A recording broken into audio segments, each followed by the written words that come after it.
Good morning, guys. We are in the final stretch of the Sync 60 challenge. It's been an awesome, incredible, awesome and incredible mixed together there. Really awesome 8 weeks here. The enthusiasm, the energy, and just the stories that I'm hearing from Sync Academy members and just emails from students is just off the charts. And it's just so cool to see how much energy and focus and effort you guys are putting into your sync licensing careers. And most importantly, I know that getting your goal accomplished is obviously the number one reason why we did the Sync 60 challenge. But I think a lot of you, even if you didn't achieve that goal, are discovering your obstacles, right? That's the whole thing with the Sync 60 for a lot of you guys is you're discovering what is getting in your way, right? What distractions are constantly taking you away from your studio. Maybe you have some production techniques that are not really effective or really helping you get to that point where you're actually finishing every single track that you start, and you should be able to finish every track that you start. Some of you maybe are learning that you need to really speed up your production process, that it's taking you a long time to get through a start of a track to the final mixing and mastering phase and printing out those stems and everything. DEM, what's going on, man? Yeah, feel free to pop any questions or comments in the chat, guys. I'm definitely going to hang out for a bit here. So part of this video is also just to check in with you since we are in the home stretch here. I want to see how many of you are still sticking with us, what you've learned, what your sort of feedback for this whole situation has been. I do want to kind of show off, I'm not going to put the names up here, but I do want to kind of show off how many Sync Academy members have participated in this and at least mapped out and put some real work into their goals. Look at this stuff, guys. This is crazy. There are actually 183 Sync Academy members that put all their information in and decided to really start to, take their career seriously and get a goal accomplished, or at least to attempt to get their goal accomplished and start to realize what's it really like to be in this business, because this is not just about the 60 days right now, that we're about to come to the end to. It's not just about these 60 days. This is about a process that you should be able to learn how to repeat, right? So maybe this first time through was a little bit rough for some of you guys. Getting through the entire process was a challenge, and you're realizing that you kept up with maybe week 1 and week 2, week 3 and 4, you kind of fell off a little bit and you had to come back or whatever. So I hope you're learning those lessons, at least becoming aware of those lessons, starting to make some changes in your approach, scheduling, all the things that we basically talked about in every single video through the Sync 60 challenge. I hope you guys watched all of those. I actually created a playlist on my YouTube channel, and it's also available within its own mini course in the Sync Academy platform. But I hope you've watched every single one of those, because they were there for a reason. Okay, I didn't just fill up space, just to put up a video. Each one of those videos has wisdom jam-packed into them, and this is over 10 years of wisdom, actually over pretty much 20 years of wisdom in some of them, because I brought Trevor on, one of our Sync Academy pros, who's been doing this just as long as I have. Okay, so you're getting 2 decades basically of independent experience and wisdom for how it really works in this business. And in many ways, he and I really agree on a lot of the approaches, but we also have different sort of opinions or different experiences. So you get the best of both worlds by watching some of the interactions and the conversations that we have. And of course, all of the presentations, the PowerPoint presentations, all that kind of stuff. That's generally been my sort of blueprint for how I've been able to do this full time. It's not easy. It's one of those things that obviously takes time, and you got to persist and consistently show up for the work here, basically. David, good morning, man. And it also brings me to another point I wanted to bring up. I just had a comment on one of my Facebook posts from somebody that, it looked like they were kind of skeptical of, skeptical. Again, I'm just combining a whole bunch of words this morning. Skeptical either of sync licensing or maybe of me or Sync My Music. I don't know what exactly it was, but the comment essentially was, okay, I'll give this a shot for 90 days. And if I get some money from it, okay, then I'll keep going with it. And my comment back to this guy was just basically, well, I appreciate your openness, essentially. It's nice to be open to new ideas, but if you're coming into the sync licensing business thinking that in 90 days you're going to have full-time income or enough income to feel like, wow, I'm going to quit my job soon, just don't start, because it's just not the right industry for you. It's just not set up that way.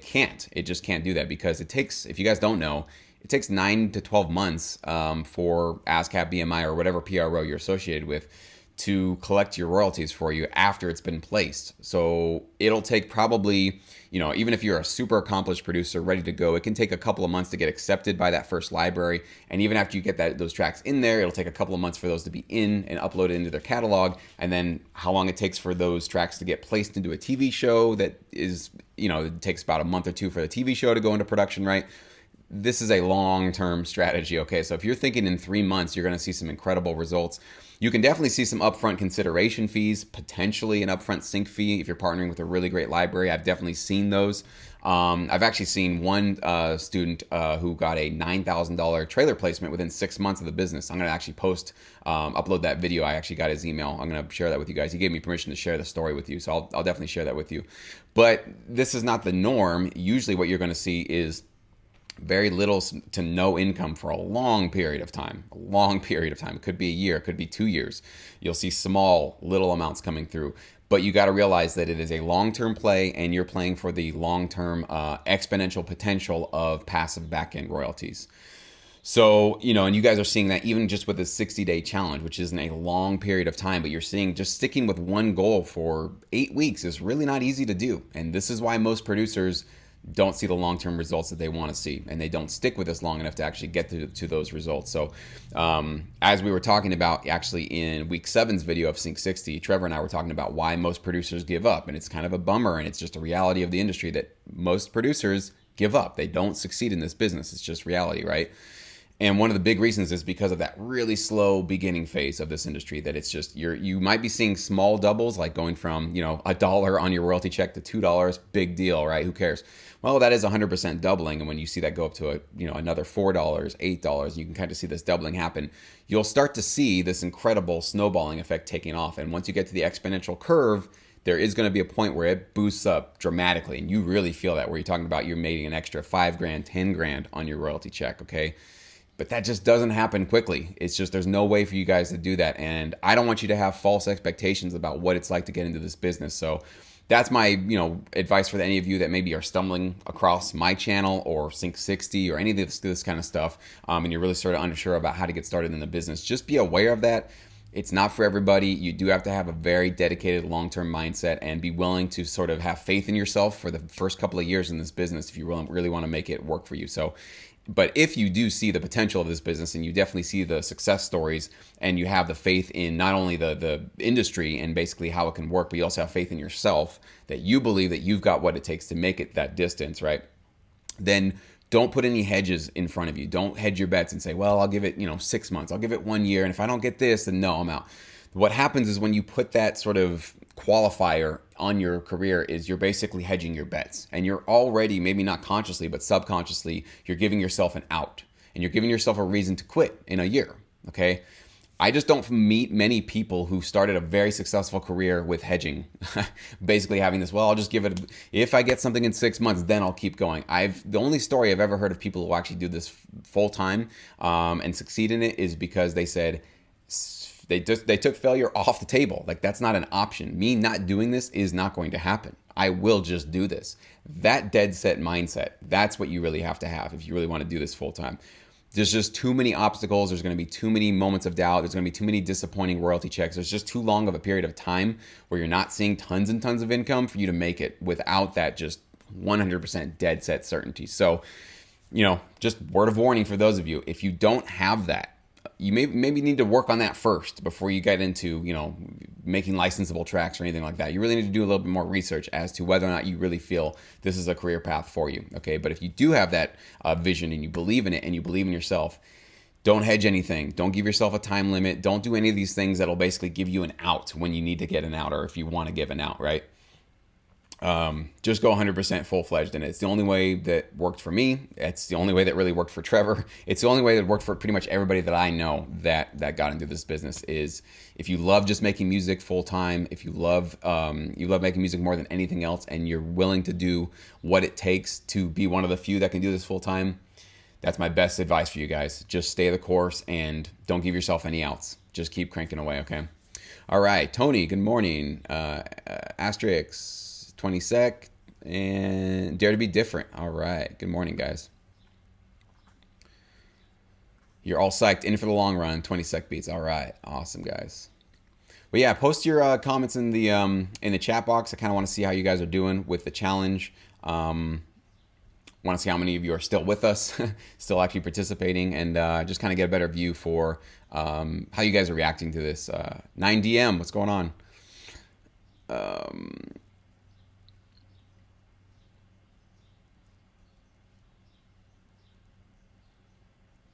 Yeah, just want to see, how many of you guys are actually learning some stuff from this. What did you learn? Burn, good morning. You're welcome. Glad you guys are inspired. We got basically this last week. I know that's basically technically a little over 60 days. I think 60 days would have been the 28th or something like that. So we are going to basically officially call May 1st the end of the Sync 60 challenge. So, but anyways, I hope you guys are sticking with it and you got this last week basically to finish up your goals. And get your either album together or learn your skill, whatever it is you really wanted to do. So, T Mega, good morning.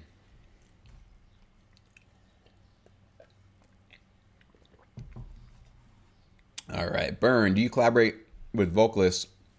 And if so, how much of your time do you put into producing songs versus cues?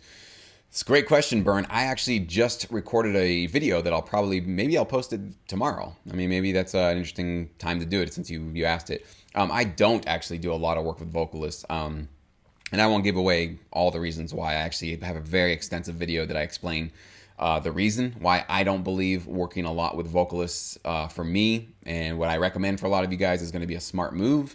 Why I have just stuck probably 95% of my catalog on my BMI and in ASCAP is instrumental music. I'm going to explain exactly why. There's basically three main reasons why I think not only producing instrumental music is faster and more convenient, but also will be more lucrative for you actually in the long run, open up more potential for placements. And I'll talk about that in this video I'm about to produce, but I won't give away all of that, so you guys will stay tuned. I'll make a note right now, make sure that I do release that one tomorrow, so you guys can check that one out.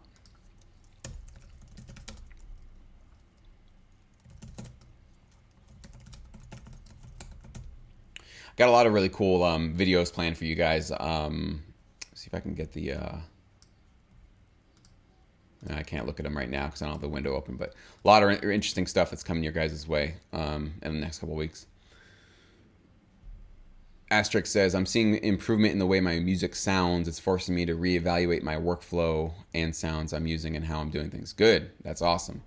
Being aware of this stuff. Troy, good morning, man. Being aware of what you're doing that's not working is literally, I can't overemphasize how important that is. That just becoming aware of something that's just been getting in your way, slowing you down, not getting you to the point where you want to be producing as much music as you want to. Man, just becoming aware of that sets you apart from the herd in a big way. Most producers think they got it all figured out. They don't need to improve anything. They're fine. They love it. Yet they're still very frustrated. Their careers aren't going as well as they want. They're not producing as much music as they want. They're not happy with their productions, but they're not willing to humble themselves and realize, yeah, I could do something a little bit smarter, a little bit wiser. So if you're in that space right now and you're looking at that stuff, then you're doing something right, okay? And remember, you don't have to get it right the first time. So if you change your approach and try something new, that first thing you tried doesn't have to be the one that works, but the fact that you're not just repeating the same thing that didn't work, that's what's really important. You can keep trying new approaches until you find one that really works for you. 9DM, you haven't started on the 60-day challenge, but you signed up for the courses. I've been researching and learning while working on other production stuff. It's a little different than the hip-hop beats. Cool. Awesome, man. You did a 30-day challenge during this time period, all right? And you can absolutely do that. I mean, there's no reason why you have to do another 60-day challenge if you don't want to. You can just make it a 5-day challenge. You can make it a 1-week challenge. I don't care how you do it. The principles all still apply, right? Get your big goal, whatever it is you want to accomplish, break it up into maybe daily goals that you have to get done. I've definitely done that when we've had opportunities where we have to get 100. I remember this a couple years back. We had to get 100 tracks in like 2 weeks, something like that, or a week and a half, from our members, and it was like, wow, okay, so this is a lot of work. And so I had to literally, that was our ultimate goal, get at least 100 tracks. And then I broke our daily goals up into how many tracks we had to have ready to go. And so that's how I made sure that we stayed on track and didn't, procrastinate until the very end and go, oh crap, we only have 20 tracks. We have to produce 80 tracks in the next 48 hours. So it's just one of those things that, planning this stuff out, breaking your goals into sub goals. You can do it for whatever you want to do. T Mega, a question. I do a lot of trap beats. Are there a lot of opportunities for the trap instrumentals? Absolutely. Tons of trap, hip hop, all that kind of stuff is really, really big in TV film music licensing. It's a bit more saturated. I'd say a lot more saturated than most genres, just because everybody makes trap, everybody makes hip hop. So your quality needs to be super, super high if you want to outshine some of the competition out there, especially when you're getting into a new library. Remember, why would they sign you if your beats aren't hotter or better than what they currently have in their catalog? Okay, because everybody makes hip hop. So one way I would say to separate yourself from everybody who's just doing trap beats, get into hybrids. Throw in some orchestral elements, throw in some tension music in there, get some rock guitars on there, get into a hybrid, cool, interesting, unique sound so that when you go to a library, you got something different than what they got. It can be related to what they got, but you basically carve your own niche within their catalog. Of course, as long as their clients need that kind of music, you need to make sure you're submitting to the right libraries that way. All right. Alex, good morning. Hi, Jesse. I've been following your advice for many months, and I've now had an offer from a US-based library, all through setting goals and challenge myself on weaker areas thanks to your advice. There you go, guys. It works. So awesome. Congrats to you, Alex. Really, really glad. Now the fun part starts where you actually got to do all the work. So I wish you the best, and I hope you get a lot of great work through this library. So really cool, man. I love to hear those stories. Steve, good morning. Troy says time management has been key and learning how to function with less sleep, like 4 hours. Oof. Yikes. If you can get by with 4 hours, Troy, you are a better man than me. I cannot do it. I got to get my 7-8 hours every night. So hopefully you're not burning the candle at both ends there. Remember, it's a marathon, not a sprint. And so I hope that you're able to maybe extend that if you can. Who knows? If you're just doing great with 4 hours, then, if it's not broke, don't fix it kind of a thing. But, maybe there's some other things you can do to basically give yourself a couple more hours of sleep, because if that's making you feel a little bit groggy and tired, you're not gonna be able to sustain that for years and years and years. It's impossible, right? So whatever you need to do to get to the point where you can sustain and repeat your schedule on a daily basis, that's what I would say is a smart thing to do. All right. Steve says, thanks for the challenge. I've achieved more in the last couple of months than ever before because of these deadlines. Wow. Really, really powerful stuff, Steve. Thanks for sharing that. And it's why I've said, and I actually made a video about this, is that deadlines are the best thing for you guys and for me and for all of us, okay? Human beings, we are just driven by consequences, incentives. You can call them incentives, consequences. It's all the same thing, okay? If there isn't a consequence for you not doing what you want to do or what you've been setting your sights on, the reasons why, or the options for you to just give up on it, get distracted, are infinite, because it's like, well, yeah, I could get this track done today, but nobody needs it done. So whatever, right? You can think of a million things to get distracted by, but if you set a deadline, now setting your own deadlines, that's one of those things where becoming your own boss, this is one of the big skills you have to develop, because many of us, and I know it was really tricky for me because I came from years and years of being an employee. And so when you're an employee, usually it's show up by 9. I mean, for me, I was staying pretty much sleeping in my office. But, you have your 9 to 5, 9 to 6, whatever it is. And then you have your deadline set by your bosses, your managers, and they tell you, like, you get this done or else there's consequences. So we usually, and especially in school, that's how we're kind of brought up, is that we have external consequences, incentives to get things done. So when you start working for yourself, which is what you do in sync licensing, you've got to become the boss. So you have to impede, you have to set your own goals, your own deadlines for yourself, because unless you're working with a library that gives you those deadlines, some of them will, which is really useful. But even before you get to the point where you're setting your goals, especially in that part, like now with Sync 60, where maybe you're developing your own, like a full album, nobody really cares if you get that album done, right? Except for you. You're the only one that really, it'll matter if you get this done or not. So setting your own goal, setting your own deadline. That's why I wanted to make this kind of a community effort with Sync 60, especially with this progress chart here, just to show everybody to see we're all in this together. We're all trying to go for this thing together. And you can see how much activity has gone on, and it's pretty crazy. It's pretty awesome. I'm just blown away by this many people taking their careers this seriously, and it's not a lot of work. This is literally probably 10% extra, I think most of you guys would agree, than what you were doing before. I'm not asking you guys to reinvent the wheel or completely learn a new language. We're talking about literally setting aside a couple of minutes before you start your music creation production process and planning it a little bit, right? Just being a little bit more thoughtful about how you're going to get to your goal. That's it. 10% extra effort, not a lot.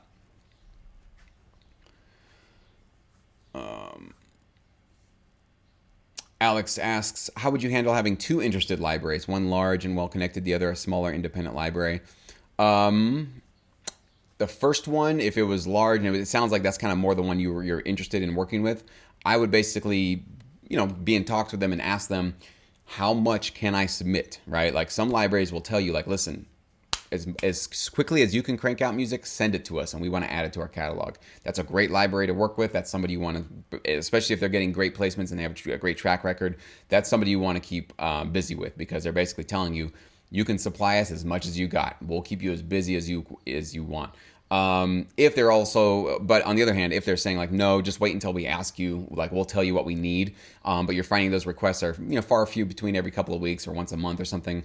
And you've got a lot of time kind of just killed there where you could be cranking a bunch of music. That's where I would say go branch out into that second library and start working with them. Basically, my career was built with essentially two libraries essentially at a time. Sometimes there'd be a third one that would pop in and out, but really just two. And sometimes it was just one, where it was like for a full year or 2 years, I was just supplying one library over and over again because they were getting me placements and they were keeping me busy with custom jobs, and I was getting some great results for them. So if one company is getting you placements and keeping you busy, there's really no reason to go with another exclusive library to feed them. The only reason why is if they're being a little bit slow with you, they're just not requesting a lot of music from you. You don't want to be idle and sitting around waiting for some gigs to come in, right? Definitely don't wait for anybody. Then you'd go out and work with a second one. So it depends on like how one library or how much one library is keeping you busy. So hopefully that makes sense. All right. Burn, at your level, do you get any upfront money for exclusive tracks on a regular basis? Yeah, absolutely. With the libraries that I still submit to, if we're doing like a full album and stuff, they'll still, and they from day one, they've been sending me the consideration fees from day one. So that money has actually increased over the years. Usually, if you're working with a, I wouldn't say a great library, but I think it's a smart move for a lot of libraries, especially if they want to keep you, if they find you valuable, they will incrementally boost and bump your consideration fees up. It might be once a year, might be once every 2 years, whatever it is. So you'll find that actually, if you work with libraries that really like you and want to keep you under their belt, they'll actually keep bumping up your consideration fees. So absolutely. Usually the exclusive ones that I work with, I'm getting those upfront fees. The only reason that I wouldn't is if there might be a situation where they're like, we are directly pitching to this reality show, and we have guaranteed spots with this music editor or a supervisor with this reality show, and there's no consideration fee, but we got guaranteed spots going right into that. So if we do one of those, it's cool with me. I don't care about the upfront fee. I just want a direct placement because I want those back-end royalties. So it kind of depends on the situation. Usually if you're putting something just for the catalog, for the library, that can be placed by anybody essentially, then yeah, that's usually where you're going to have those consideration fees. But if you're doing a direct pitch to to something like that, usually in my experience, I found that no, the upfront fees are usually not there. But I'm not complaining about that because I'm cool with the back end royalties.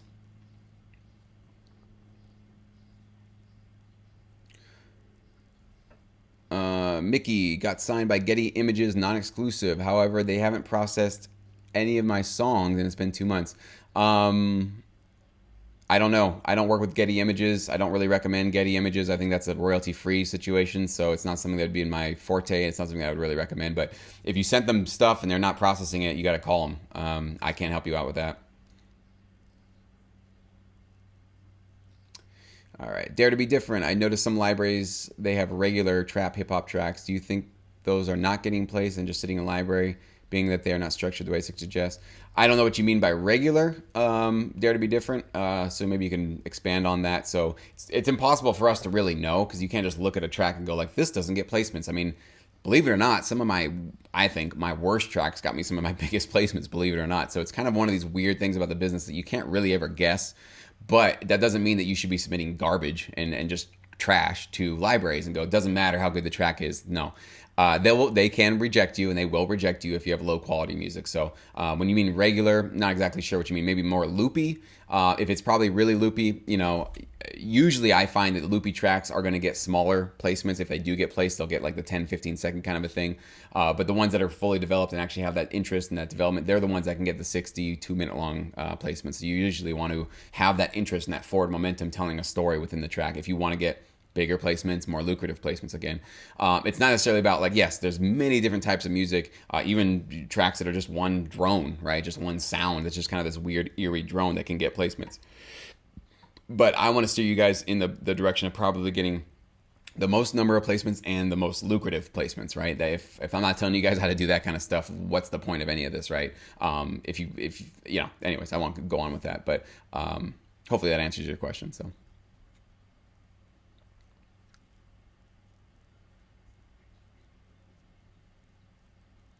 Let's see.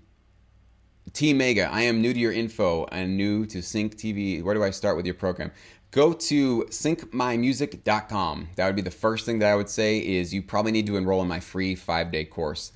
If you don't know much about sync licensing, you don't know how to get started, or maybe you know a little bit about it, but you're not really sure how to actually get in contact with libraries, how to actually start your career, that kind of a thing, go through the free 5-day course. I'll teach you how to get started. I'll teach you all the things that basically can ensure that you'll have a long-term career. And then on the last video, you don't have to actually wait all 5 days. In fact, when you're at the end of each video, you just click at the bottom of the video. There'll be a button that actually gets you right to the next video. So you actually don't have to wait 5 days. I just call it a 5-day course because not everybody has basically 2.5 hours to give, because each video is about 30 minutes long. So it's a very extensive course there. So I want to make sure you guys can pace yourself through it. So once you sign up for it, I'll send you each video day by day, but you can watch them all. But I would definitely say go to syncmymusic.com and get my free course. That'd be how I'd start. Dare to be different. And I notice how my production structure for my tracks have changed during this challenge, and I have come a long way with learning mastering since joining. Awesome, man. Very cool. You're welcome, Burn. T, if you want to learn what libraries I recommend, check out Sync Edge. That is my music library recommendation service. So I don't just spout off music libraries and put them out here. So I basically put that in my Sync Edge program. You can learn about that by going to syncedge.me. Or you can just go to my main website, syncmymusic.com. There's some information there. You can check it out as well.